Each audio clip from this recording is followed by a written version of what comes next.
be smoldering without them. They break down stigmas, build up equity, and just say yes. Yes to good troublemaking. Yes to being empowered. Yes to fair access. Now more than ever, Weedmap says yes and stands with the fighters for change. Hey everyone, welcome to Green Enterprise Information, Education, and Empowerment Summit, presented by Weedmaps. I'm Justinian Mason, entrepreneur within the cannabis industry. I'm joined by my brothers Nadir Pearson, Brandon Bolton, and their respective coasts to talk about crossing over, getting into the cannabis industry. We've all managed a way to get in the cannabis industry in our various lanes. We're going to talk a little bit about that and some important topics in the industry. I'll start with myself. I'm originally from Cincinnati, Ohio, first generation American. I was blessed a couple of times in life. First to get the chance to play college football up in Albany, New York, where I really started my relationship with cannabis. But it was through that I eventually tripped and fell into recruiting, and I was able to use that direct experience to get in the cannabis industry out here in Los Angeles, California. I know not everyone is able to make a smooth entry like myself. We'll hear some other stories, obviously. That's a little bit about my story of how I got in. Nadir, I'd love to hear a little bit more about yourself. I know you're out on the East Coast. Nice to meet everyone. As mentioned, I'm Nadir Pearson. I'm a New Jersey native and graduate of the class of 2019 of Brown University. So, pretty recently just finished school to say, right? So, but I've actually been, again, transitioning myself into the industry since I've been in college, right? So it was really something that I took on early in my career and decided it was something that I really wanted to be a part of in terms of the movement. And since then, it's been really exciting starting SMART, which is the Student Marijuana Alliance at Brown in 2017, and really going ahead and taking, just a leap of faith into what we saw as a growing industry early on. So happy to, continue to talk about that and share more experiences. Awesome. Yeah, you're one of the lucky ones who were able to find a connection in college early and continue that path, continue that journey. So we'll definitely tap into that a little bit more. Brandon, would love to hear a little bit more about where you're from, what you're about. Definitely honored to be here. I'm Brandon Bolton, based out of the Sacramento, California area. I am a member of, I am the social equity specialist over at the Cookies Social Impact Program team. And a little background, kind of even before I broke into the cannabis space, I also was very fortunate to kind of slip through the cracks. All of my professional experience actually happens to be in legal cannabis. I started working in cannabis as a bud tender at 17 at a legal dispensary in downtown Sacramento, and have since really done almost everything under the sun when it comes to cannabis. Gone from being a bud tender to, of course, receptionist, to managing that retail, to being a delivery operator, managing my own delivery operation, trimming, cultivation, et cetera, event throwing. And now, it's policy work that seems to be, what is needed to move forward. That's amazing you were able to get in at 17. Like I mentioned, I'm from Ohio. I can't even imagine that. I think now, the time I first got introduced to it. So to get in that early, just like Nadir, getting in college, I mean, that puts you ahead of the game for sure. Now, Nadir, I know, you mentioned you're getting in college. That's obviously due to how, you went to school in the Northeast where the industry was already, starting to develop. Can you talk a little bit more about that? Yeah, of course. I mean, so generally speaking, I'm a digital strategist. I do a lot in digital media for folks who are like, what does he do besides SMART? And so I played football going into college. I was a freshman, playing D1 there at Brown, and ultimately had to stop due to concussions. And so that gave me an opportunity to say, okay, wait a minute, what are you beyond sports, right? Like, what are you doing with your life? Where do you, and it was a moment to say, people are telling me, especially my mom, she's like, you're really good at other things. And it was like, what? I've been playing ball for all these years, all the time. This is what I've been dedicating my life to. And so I took that summer at Brown, and I was fortunate to stay at school and kind of be a camp counselor there for, students who are going to a summer camp. But that allowed me to have access to resources. And I took that time to also pick up a camera and start to really just create content online. Started to just put myself out there. I was making music, like, you just do everything that you can to figure out what it is that you like doing. And I like doing all those things, but eventually I realized, because I had some small startup experience in my beginning of my freshman year, with just a group of kids who wanted to make like this fun app that you could find out where parties were. So I knew from that experience that I didn't have a technical skill. And so that's kind of what led me to kind of video editing, and going along that route. And that's something that I started to hang my hat on as I came into the cannabis industry. And I just started going to events. The first event that I ever went to was a Women Grow event in Massachusetts with Beth Waterfall. So I went to an event with her. I just showed up. There was a bunch of, I was probably the youngest person again there. I was probably 18, 19 at the time. And had went from Rhode Island, where I was in school, traveled to Boston for after work type of session. And just continue to show up to events, continue to just see who was in the space.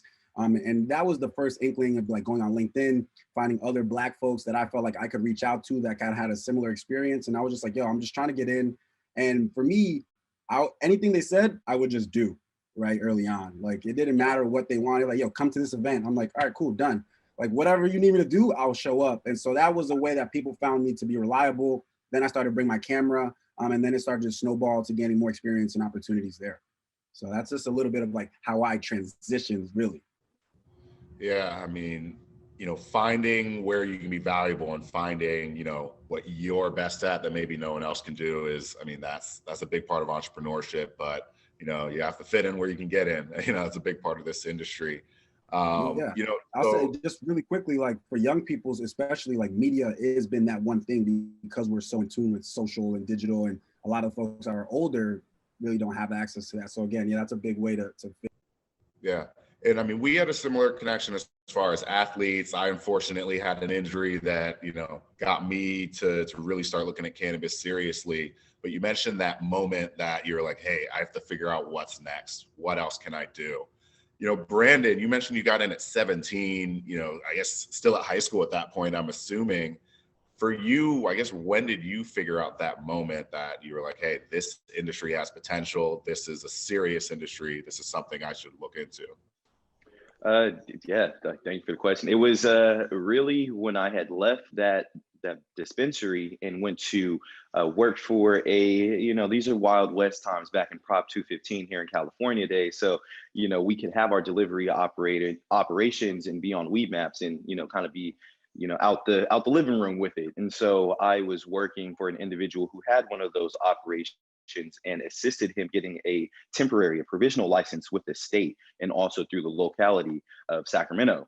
And so I realized then that it was shifting, because I can see the policy shift. I can see licensing start to shift. And that's when I started to look at the Bureau of Cannabis Control, which is California's, cannabis regulatory body.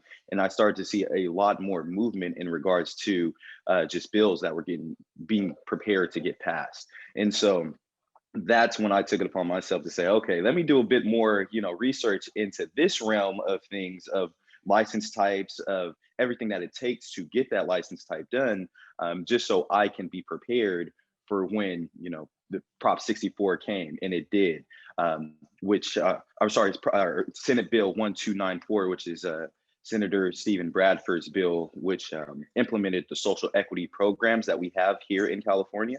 That was also one of the things that was being kind of passed around. And as soon as I laid my eyes on that and realized that there's going to be social equity programs, kind of, that's what that language developed, was that these local municipalities now have the opportunity to create their own social equity in cannabis programs. And I was like, wow, okay, I've been writing business plans since about 8, been managing my mom's taxes, been, finding ways to break into any space and any entrepreneur space, because we are all entrepreneurs from where we come from. We have to survive one way or another.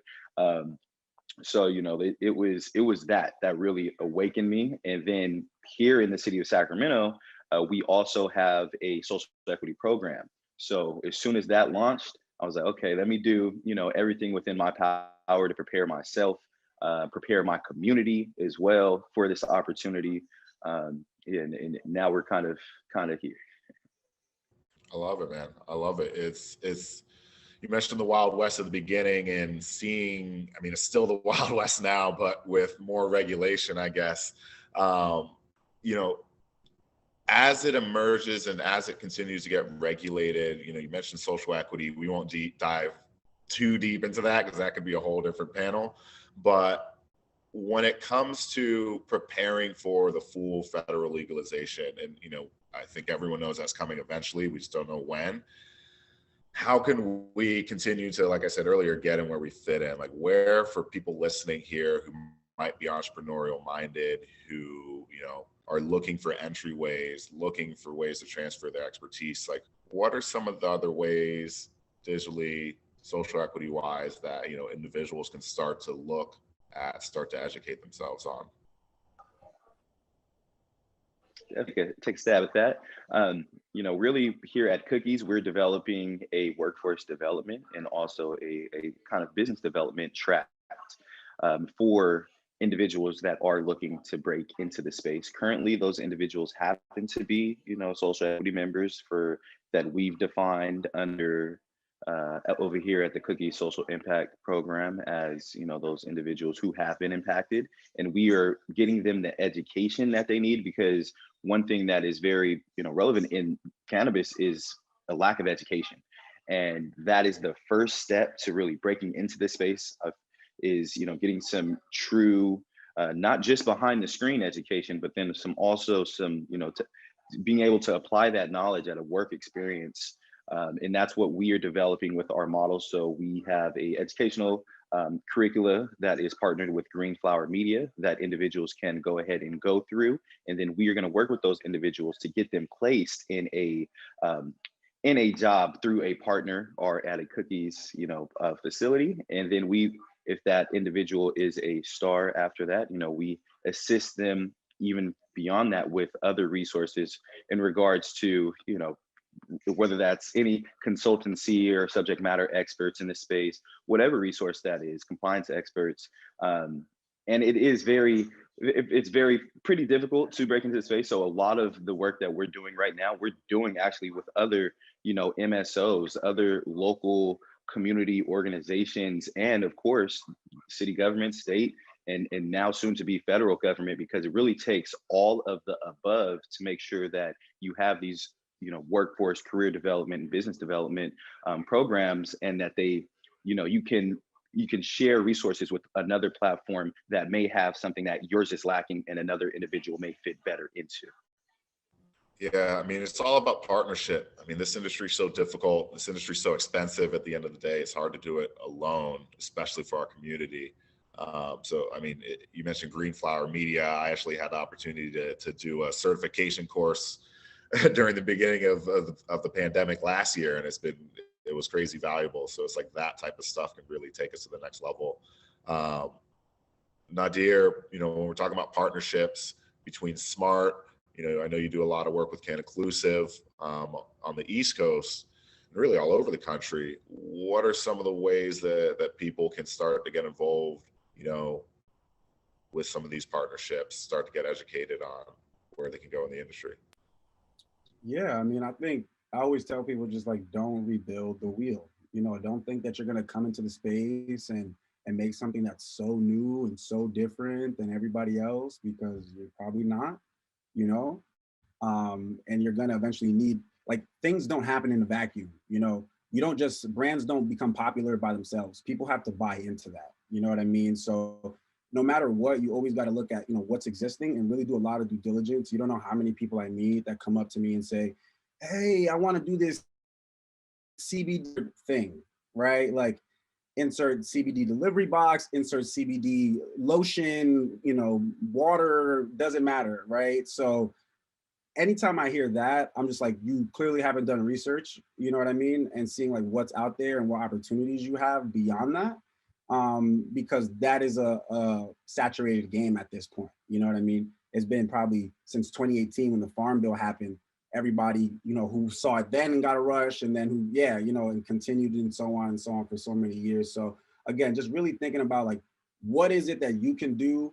And granted, it doesn't always have to be so new. You can do it better, right, than people who are existing now. But start to reach out to people who are doing it, right, that you may want on your team that have experience, especially now that we're in COVID, right? Because there's a big disadvantage for people when we're in this virtual world. I could go to conferences and show up to a booth and probably meet Brandon, right? Going to California and just going about my business.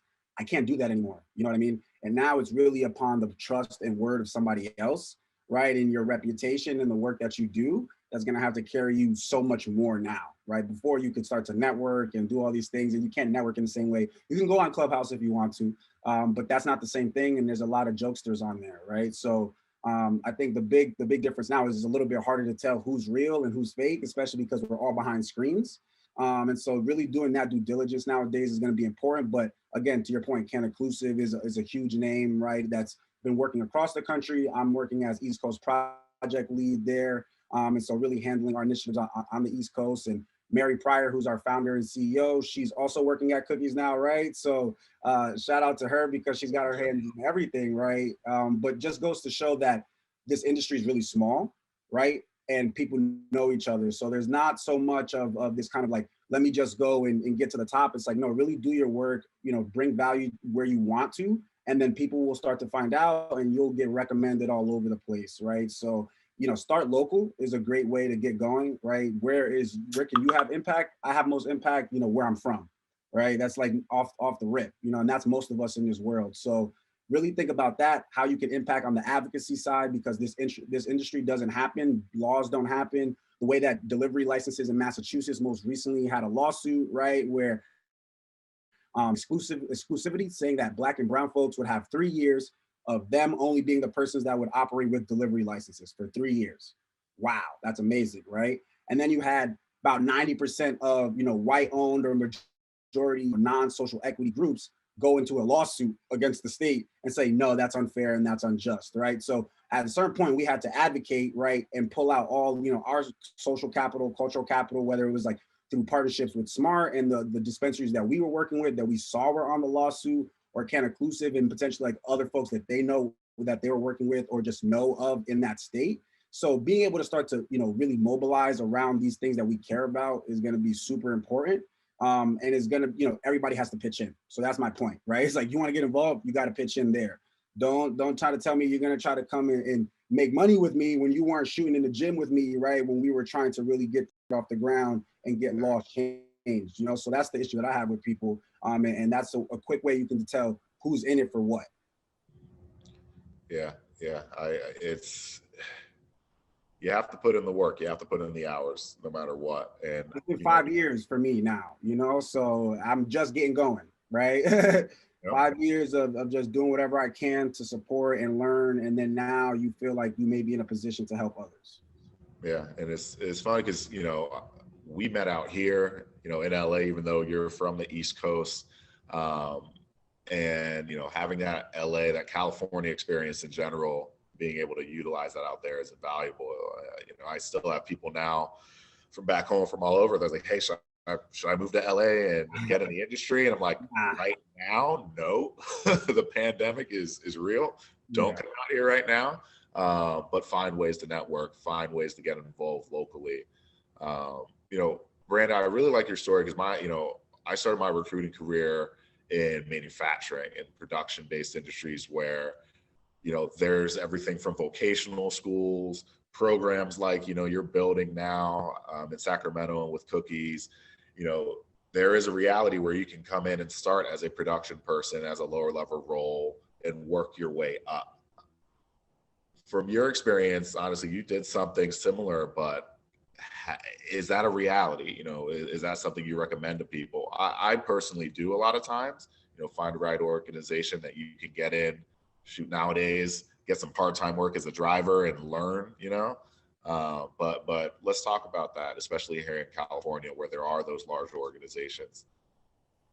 Definitely. I think that we're in such a unique space in time, or just a unique time in history, because there's countless, you know, folks who are coming with master degrees and MBAs and, you know, all of these, you know, collegiate degrees, and are getting entry-level jobs, you know, here because they want to understand the science behind this industry, you know, and work all of the different levels. So I do see that there is room for improvement there, because if those folks who are, you know, very academic folks are coming in, they're studying, they're learning about this opportunity of cannabis, and they're trying to make sure that they have the work experience needed to continue to rise in this field. I think that is always a great route to go. I actually work with a very large facility here in Sacramento, and there's a lot of skilled positions in cannabis that a lot of people also don't realize. There's a lot of manufacturing skilled positions where you're working on equipment that hasn't even been invented for the last decade. It's very new. It's very technical. A lot of this work. Some people think you just kind of go in, throw some seeds in the indoor and let it grow, throw a LED light over it. Like it's not that simple. It's a bit technical. So I do believe that those jobs as well, those have room for the most growth, because that is a position that will always be needed, is a cultivator.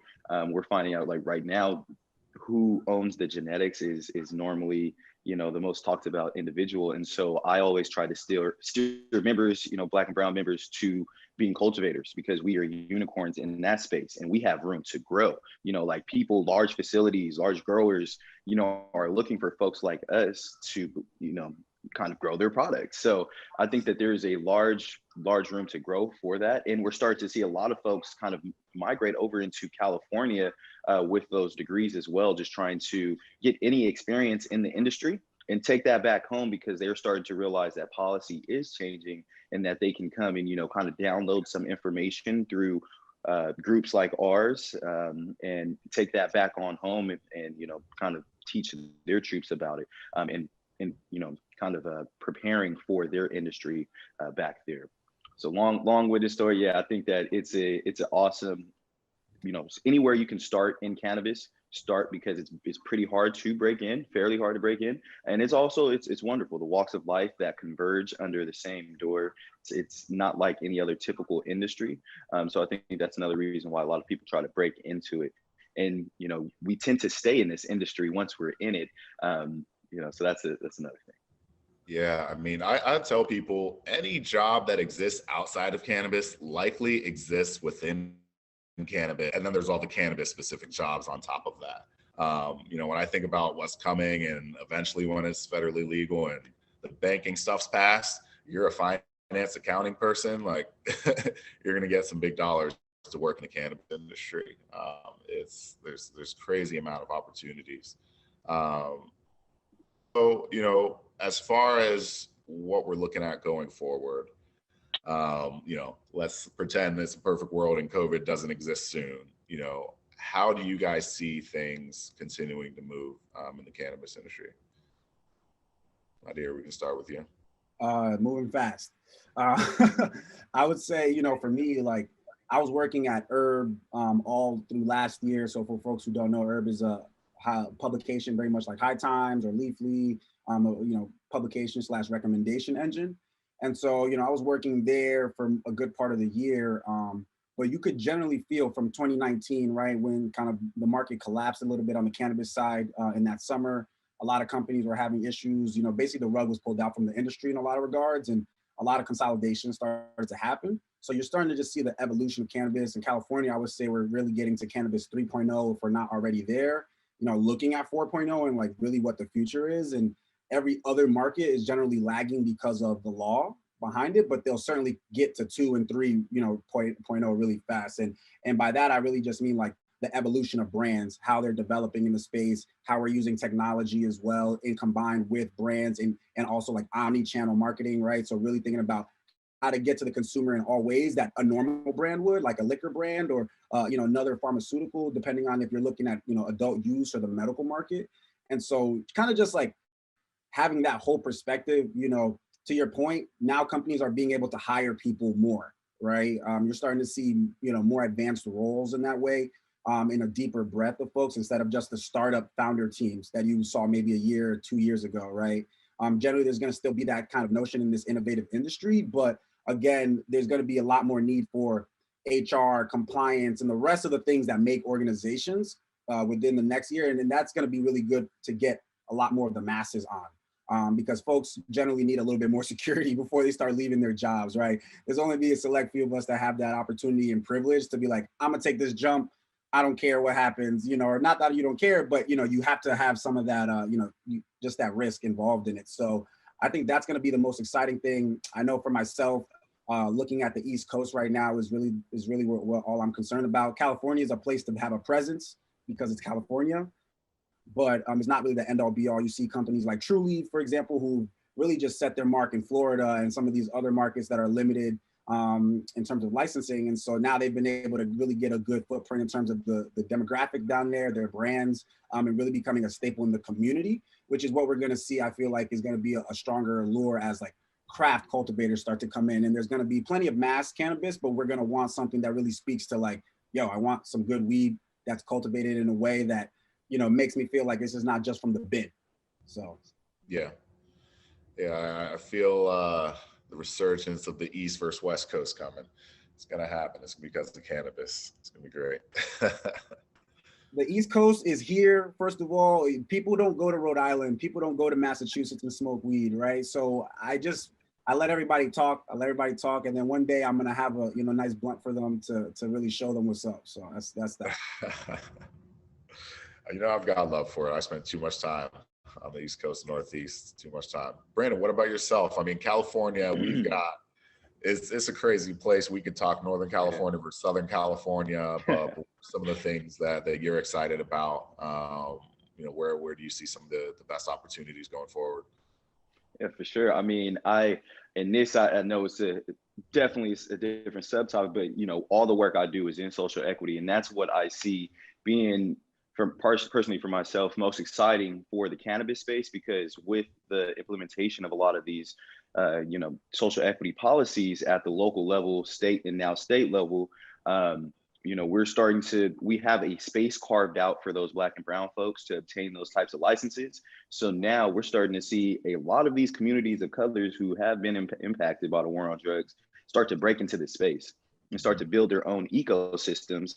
And I don't know, it's just beautiful to me. It's beautiful to see folks who deserve this opportunity most obtain this license and, make some good money with their family in this space. So that is something that I think that we're going to see a lot more diverse cannabis industry, specifically by the end of this year and just moving forward, especially as we start to see other states adopt what California is. A lot of programs are just iterations of others, and in state entities and policymakers are no kind of different. They look at other policy that is in place and other frameworks in place, and then kind of just adopt what best fits them in kind of like an a la carte type of situation. So I'm just looking forward to, being able to do business as a social equity entrepreneur who actually just submitted my retail storefront license application here today in the city of Sacramento.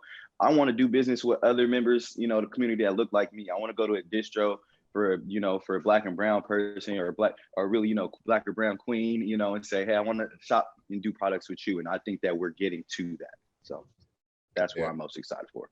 Big congratulations on submitting that application. I mean, that takes, for those who don't know watching this, that takes an insane amount of work, an insane amount of time. You probably haven't slept in a while. So hats off to you, man. And that collaboration, that community, I mean, that's what this whole entire, event conversation is about. And specifically for our community, I think that's probably the most important thing. It's great if we get in the industry. It's great if we have these opportunities, but how do we sustain them? And really the only way we do that is together. Going back to what you mentioned about the grow, I don't know how I let that slide earlier. Whether you want to be a master grower or cultivator or not, if you're into cannabis, you should be growing your own cannabis plants at some point in time in your life, whether for the experience or not. Like it's essential. It's the core part of this industry. You have to have that knowledge. Everything revolves around that. It'll make you a better marketer. It'll make you a better operations person, salesperson, whatever your role is. It'll make you better. Growing the distro, the ancillary services. There's so many avenues that we can enter here. I love it, guys. I love it. I mean, to your point as well, just ancillary services. I think that is a very untapped market. like you said, any position that's outside of cannabis can also be in cannabis. And we're really lacking those, ancillary businesses that can help support us in this space. Like you said, HR companies, security companies, that are like a lot of those. I think there's a huge opportunity for those companies into this space as well.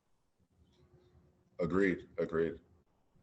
And I think, if we look at other programs, I mean, going back to manufacturing, like in other industries, there's literally programs set up. So, you might get a tax break or a discount for working with these various organizations, social equity organizations, Black and brown owned businesses. So, it's an advantage to have that Black owned insurance company, because we know that's going to be a huge thing. I would love to see more Black and brown lawyers within the industry.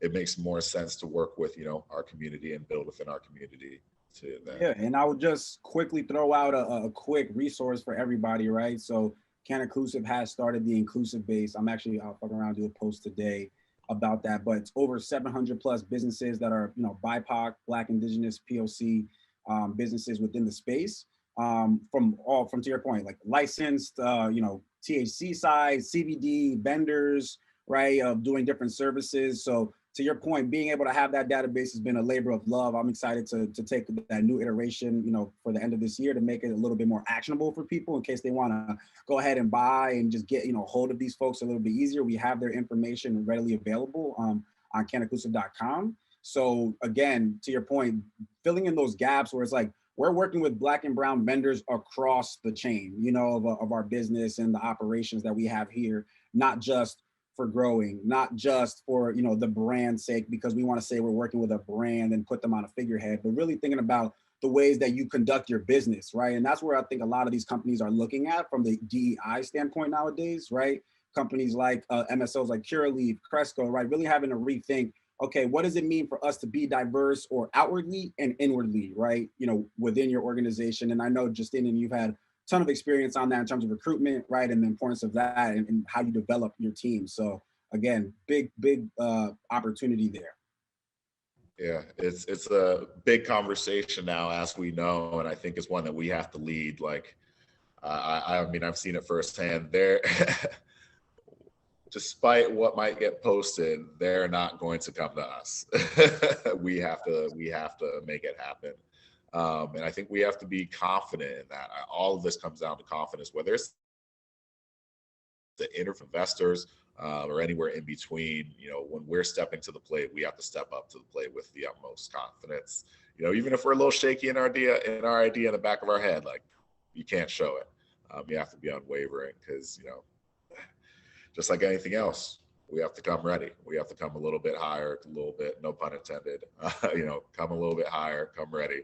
To go. So I know we're wrapping up here. I mean, Brandon, for yourself, any closing remarks, anything you want to shout out, anything you're working on besides all the great things you've mentioned already? No, I just wanted to say, if anyone needs any assistance kind of breaking into this space and anywhere across the US, we're, here at the Cookie Social Impact Program, we're trying to make sure that you get educated. We're offering free educational services to members of, communities of color, but then also just, just any community of that has been impacted. So definitely reach out to Cookies Social Impact Program .co. And, I will actually be the one responding to you. So go ahead and reach out there, and let's see how we can, get you educated and break you into the cannabis space. I love it, man. Nadir? Yeah, in that same breath, right now, we're with Smart. Smart is the easiest, best solution for a lot of folks who just want to start getting in tune with events. We really lower the barrier to entry in all types of ways for young folks and just general community members. We've been doing a lot of partnership with conferences, events, job opportunities on our site. We'll be listing, I'm sure, Brandon, we can talk about all those things and can, really send them through our community as well. So for folks who want to get access to us, that's studentmmj.com. And so you can go on there and join our database. Even if you're not in school, it's okay. I know people are asking us a lot about that. It's like, what if I graduated or recently graduated? We have a lot of students now that since we started that have become recently graduated. So that's the cool thing. And so now we're really like exploring this alumni network that we have, right? within different universities and colleges. We've been reaching back out to Morehouse and the HBCUs as well to have a real strong focus there. So again, really want to implore everybody to reach out, connect with me on Instagram. I'm just Nadir Pearson on all socials right now. So again, thanks so much for this opportunity. Of course, guys, you guys have both been great. I appreciate you both. It's been great connecting with you both, reconnecting with y'all both. Like you mentioned, Nadir, we probably all would have ran into each other 10 different times at these events throughout the year. Yeah. I can't wait for those to come back. However they do, man. The event, there's We're nothing. come back low key. Like it's gonna be 10. Like, just gonna creep in. Yep. It's gonna be great, man. For anyone who hasn't experienced it, for anyone watching, I mean, if you're excited about the cannabis industry, the events themselves are worth everything. Man. It's worth every moment of the grind. You make connections like you've never made in any other industry. So. It's beautiful. So, for myself, you guys can reach me online anywhere. I mean, I'm probably the only Justinian you'll find on LinkedIn, on Instagram, anywhere. So just search my name. You'll find me, my business, MG Islands Group. But guys, I appreciate you both. This has been great. Appreciate you. Thank y'all.